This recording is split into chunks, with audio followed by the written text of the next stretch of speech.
tugas kepanitiaan untuk oke. ujian akhir sekolah. Makasih ya, Bu Vina lagi sibuk gak?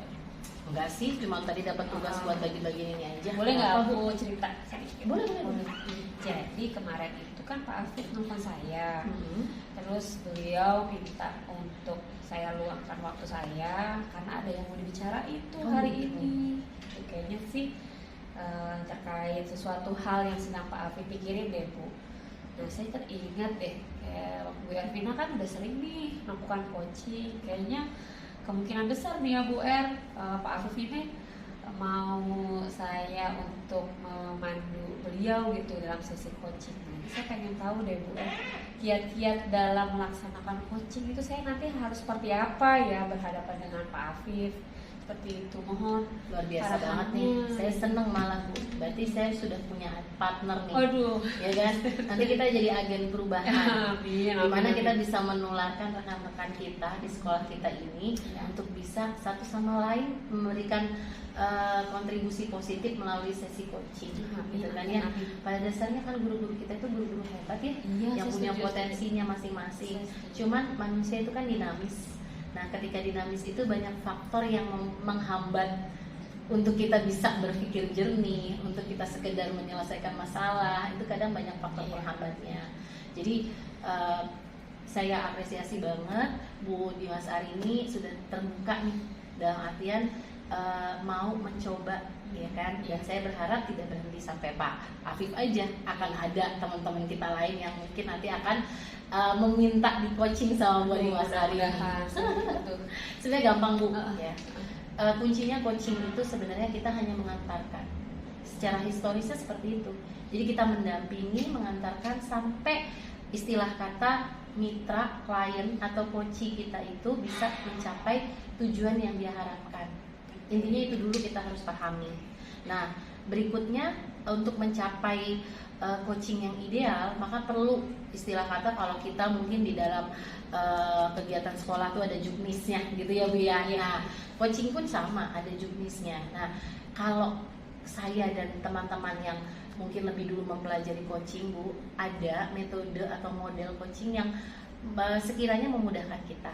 Itu sih diadopsi ya sebenarnya dari luar. Oke. Apa itu? Itu kita biasa sebutnya model Tirta. Jadi kita pakai alurnya Tirta. Di mana Tirta ini dari T yang pertama itu coach senantiasa mendengarkan aktif, merespon positif si coachingnya sehingga ia sendiri sanggup dengan sadar menetapkan tujuan dan harapannya. Jadi T-nya itu adalah tujuan gitu. Nah, kemudian I-nya itu adalah identifikasi, di mana bukan coach, bukan kita selaku coach yang mengidentifikasi permasalahannya. Memang kadang terkesan mereka bercerita, kemudian akhirnya ujung-ujungnya kita yang mensummarikan, gitu kan ya. Boleh, tapi di mana tetap harus mengacu kepada si coachingnya ini secara sadar dia tahu sebenarnya penyebabnya apa sih, faktor utamanya apa, hambatannya apa, kemudian peluang-peluang yang bisa dia lakukan tuh apa saja, walaupun mungkin belum pernah dilaksanakan, masih hanya di pikirannya gitu. Jadi yang diidentifikasi itu apa aja, dari mulai masalahnya, kemudian peluangnya yang ada, kemudian inovasi yang mungkin pernah dia lakukan sebelumnya. Jadi diidentifikasi. Yang ketiga adalah berarti sekarang R. Ya, R itu adalah rencana. Ya, dimana si coach ini harus bisa menyusun rencana aksinya. Yang membantu adalah si coach melalui pertanyaan-pertanyaan yang berbobot. Jadi pertanyaan-pertanyaan yang relevan dengan hasil penetapan tujuan dan identifikasi tadi. Nah, nanti si coach ini bisa untuk merumuskan rencana aksinya. Kemudian disambut dengan TA, tanggung jawab. Nah, tanggung jawab ini tujuannya adalah untuk membangun komitmen. Jadi tidak sekedar rencana aksi secara tertulis saja, melainkan rencana aksi itu akan diimplementasikan, akan dieksekusi Nah, pada umumnya ya, lazimnya ketika kita memulai sesuatu intervensi, maka tidak menutup kemungkinan akan banyak faktor penghambat, gitu kan ya. Nah, disinilah fungsi TA tadi, fungsi menetapkan tanggung jawab yang seperti apa nanti. Mungkin ibu nanti bisa bantu dengan menanyakan pengalaman-pengalaman sebelumnya ketika dia mengintervensi atau mensolusikan, kalau ada hambatan responnya biasanya positifnya bagaimana, kemudian menghadapi respon negatifnya seperti apa, itu juga bisa gitu. Itu alurnya ya Bu ya. Nah, kemudian ada pakem yang harus dipegang nih. Yang pertama, Ibu pastikan sesi coaching berlangsung dalam konsentrasi penuh. Jadi Ibu tidak melakukan aktivitas lain dan Ibu juga dalam kondisi suasana hati dan pikiran jernih gitu ya. Jadi mindfulness-nya ada, Ibu juga hadir sepenuhnya. Nah, yang kedua adalah Ibu pastinya menjaga privasi juga ya, karena bagaimanapun orang sudah percaya nih untuk bermitra sama Ibu gitu kan, maka wajib hukumnya untuk Ibu menjaga kerahasiaan yang disampaikan oleh beliau. Nah, yang berikutnya adalah pastikan pertanyaan-pertanyaan yang Ibu sampaikan relevan dan berbobot, sehingga memudahkan si coach untuk menjawab dan merespon sesuai kondisinya. Itu sih Bu, sebenarnya mudah. Pada dasarnya kita hanya menghantarkan aja gitu. Oke, baik, luar biasa Bu Ervina. Aduh, saya banyak banget nih dapat ilmu nih dari Bu Ervina ya. Kalau boleh saya konfirmasi tadi, inti dari coaching adalah mengantarkan ya Bu ya. Artinya ya hanya membantu mengantarkan, bukan memberikan solusi. Betul nggak sih Bu? Kalau coaching itu seperti itu? Ya, benar. Karena kalau kita memberikan solusi, jatuhnya seperti guru BK ya. Iya ya. Konseling. Iya. Seperti itu, luar biasa. Dengan alur ceritanya tadi yang sudah Ibu jelaskan, kemudian kompetensi apa saja yang harus saya kuasai selama coaching ya Bu. Nah, mudah-mudahan dari Pak Afif ini saya bisa belajar coaching, kemudian bisa mengembangkan kompetensi lain. Saya juga punya harapan Bu Dimas Arini akhirnya bisa membantu mensolusikan beliau, dan nantinya akan ada Pak Afif yang lain nih yang akan melakukan sesi coaching sehingga terbantu deh masalahnya sama Bu Arini. Mudah-mudahan ya Bu ya. Oke, terima kasih banyak ya. Bu Ervina. Oh ya, nggak boleh nyerah ya Bu. Siap. Ini adalah amalan baik kita sebagai sesama rekan sejawat. Oke, baik Bu Ervina, terima kasih. Oke, kalau gitu saya permisi dulu, saya mau mengantarkan ini ke yang lain. Oke, siap, silakan. Oke, terima kasih sama-sama.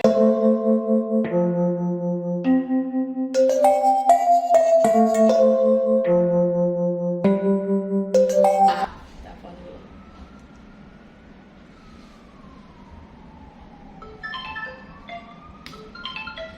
Oh, Pak Afif nelfon. Halo. Halo, Assalamualaikum. Waalaikumsalam Pak Afif. Bu Dimas, mohon maaf. Iya Pak. Saya di mana ya Bu? Oh, saya lagi ada di ruangan saya Pak. Baik, Bu Dimas, mohon maaf bisa mengganggu sebentar. Oh boleh, boleh. Pak Afif juga udah janjian sama saya kan ya kemarin? Oh, iya, siap, baik. Oke, silakan Saya Pak Afif. menuju ruangan Ibu ya, Oke, Bu, baik, ya. baik. Saya tunggu ya Pak. Baik, terima kasih Bu. Ya, sama-sama. Waalaikumsalam. Assalamualaikum. Waalaikumsalam. Silakan Pak Afif.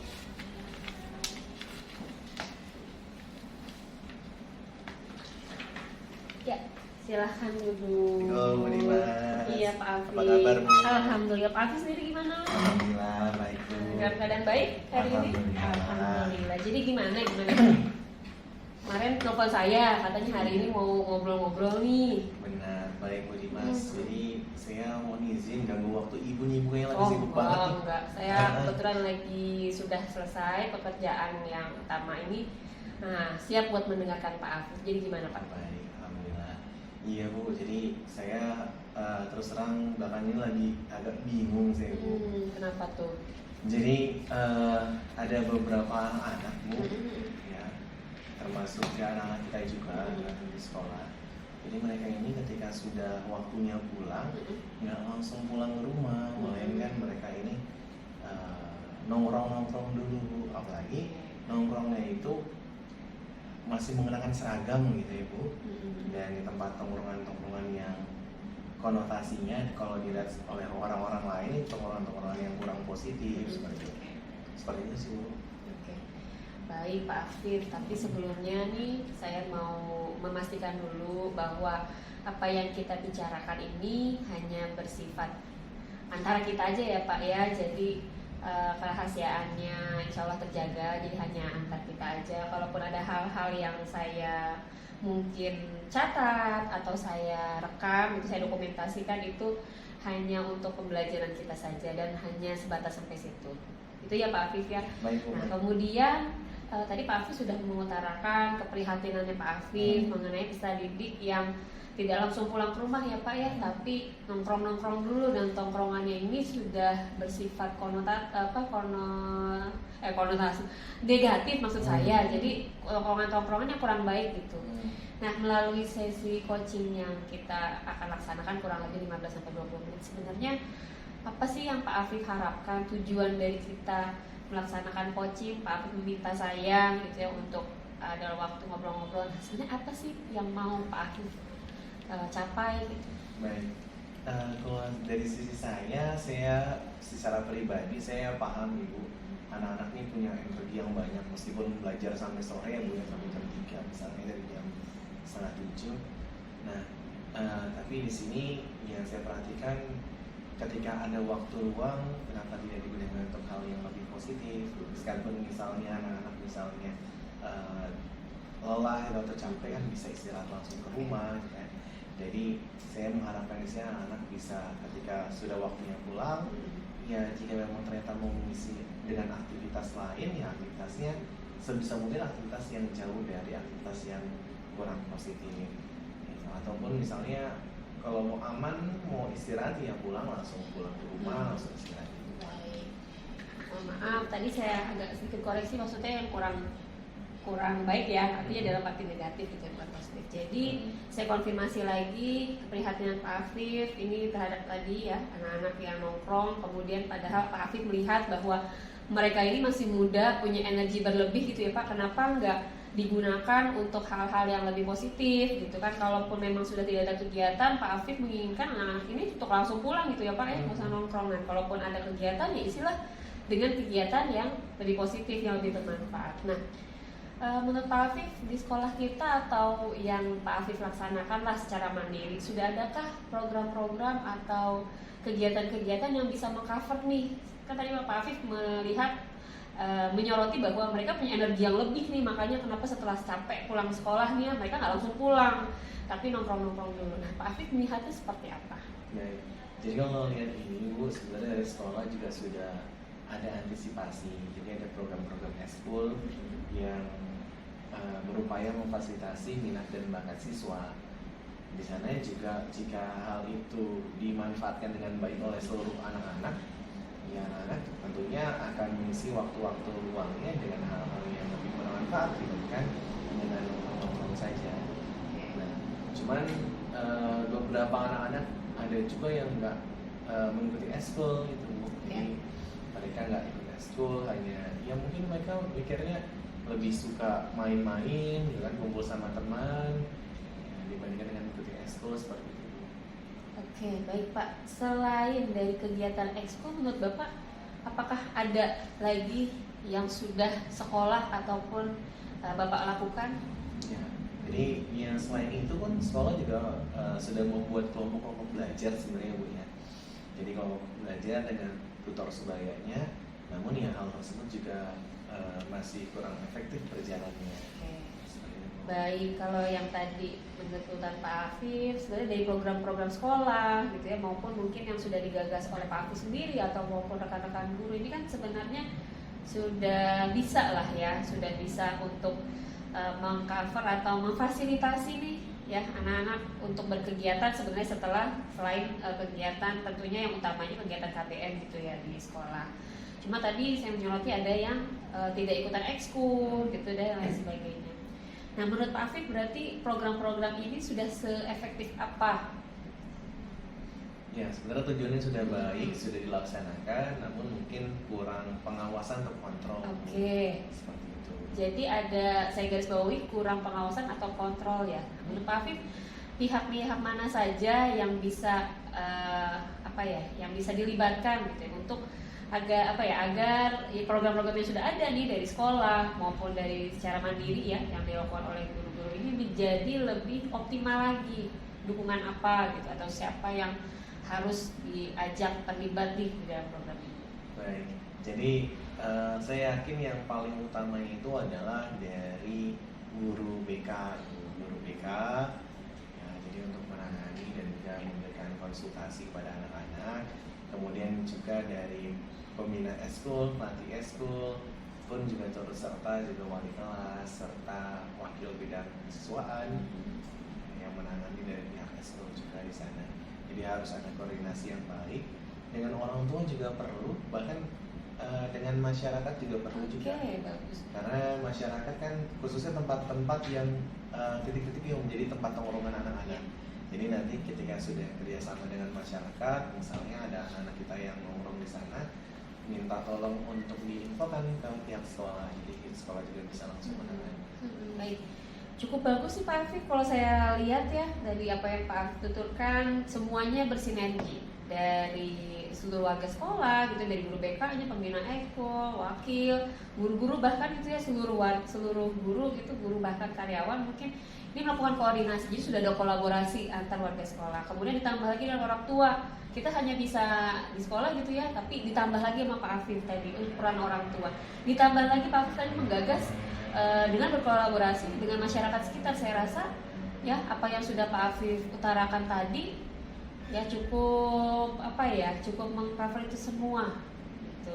Selain itu mungkin ada lagi Pak Afif? Selain itu Ibu tentunya ini juga perannya dari kepala sekolah juga perlu sebagai legal standingnya lah dari setiap aturan-aturan. Baik, jadi itu ya Pak Afif ya sudah mengemukakan tanpa Pak Afif sadari sebenarnya tadi yang kekhawatiran Pak Afif tuh solusinya sudah Pak Afif temukan sendiri. Tapi kok susah ya Bu ya pikirannya dia? Oke, kenapa kira-kira lu pikir? Belum ketemu sama Budi. Oh gitu. Tadi mungkin masih berpikir sendiri ya. Nah, Pak Afif saya hanya membantu Pak Afif sebenarnya untuk mengarahkan Pak Afif untuk mencari ide-ide sendiri ya, menemukan solusinya. Tapi semuanya balik lagi, semua solusinya sudah Pak Afif temukan. Nah ini tinggal pelaksanaannya aja nih. Saya ingin tahu komitmennya Pak Afif ya untuk mengatasi kekhawatirannya Pak Afif ya. Nah untuk itu semua, nah seperti apa? Baik, jadi tentunya ini Bu, saya akan bekerjasama dengan tim. Di sini adalah dari pelatih, pembina eskul, kemudian juga guru BK, wali kelas akan mendata ada beberapa anak yang tidak mengikuti eskul nanti yang pertama. Kemudian dari sisi eskulnya pun nantinya saya akan bekerjasama dengan pelatih dan pembinanya untuk memberikan kegiatan-kegiatan eskul yang mungkin bisa lebih bervariasi dibandingkan dengan sebelumnya, sehingga lebih menarik minat anak-anak untuk mengikuti eskul tersebut. Lalu bisa juga kerjasama dengan wakil kesiswaan, juga kepala sekolah untuk memberikan aturan peserta didik wajib memiliki eskul. Jadi anak-anaknya harus punya eskul.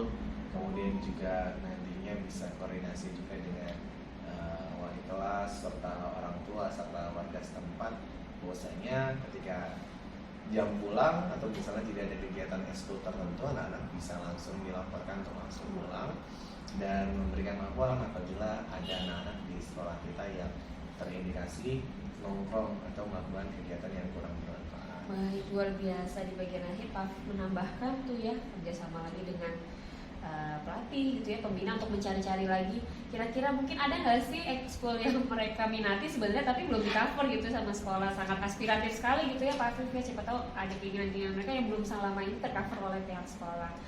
Nah kalau mudah-mudahan apa yang sudah Pak Afif utarakan, komitmennya Pak Afif ini dapat berjalan dengan lancar, sehingga yang diharapkan oleh Pak Afif tadi ya, anak-anak itu energi berlebihnya disalurkan untuk kegiatan yang bermanfaat itu dapat dicapai. Kalaupun di tengah jalan misalnya dalam perjalanannya ternyata ada kendala, nah apa yang akan Pak Afif lakukan? Ya, jika ada kendala tentunya yang paling pertama saya lakukan adalah mengumpulkan dulu dengan tim yang terkait, jadi berkoordinasi, meningkatkan koordinasi. Juga jika dirasa kolaborasi kurang terhadap pihak tertentu, kami juga nantinya akan meningkatkan kolaborasi kami.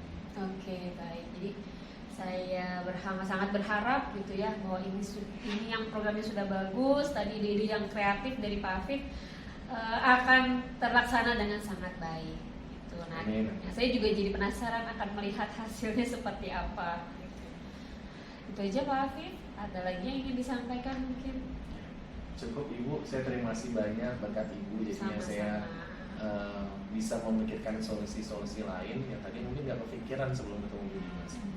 Sama-sama Pak Afif, saya di sini hanya membantu dari Pak Afif yang banyak berperan. Itu. Terima kasih juga sudah mempercayakan kepada saya. Kita tutup ya sesi coaching ini ya Pak Afif ya. Baik. Terima kasih. Ya, makasih Bu Dimas. Ya.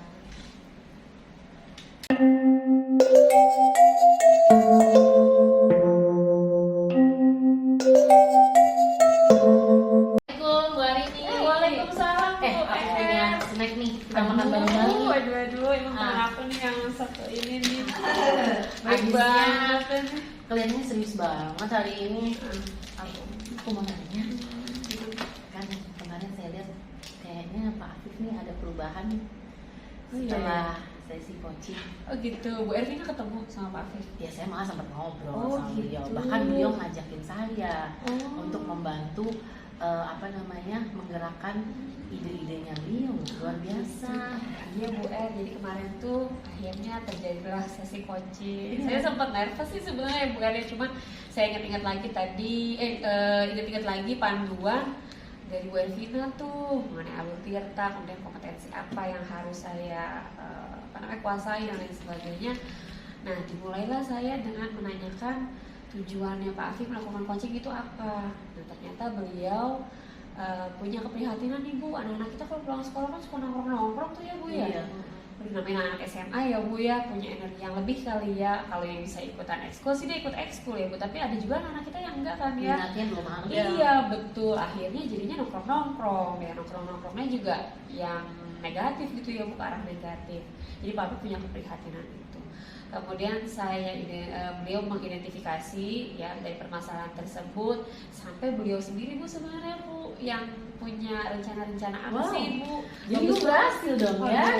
Kayaknya senang juga sih sampai mengantarkan Pak Afif sesuai dengan tujuannya ya Bu, coaching itu mengantarkan sampai Pak Afif punya rencana-rencana aksi yang luar biasa loh Bu menurut saya.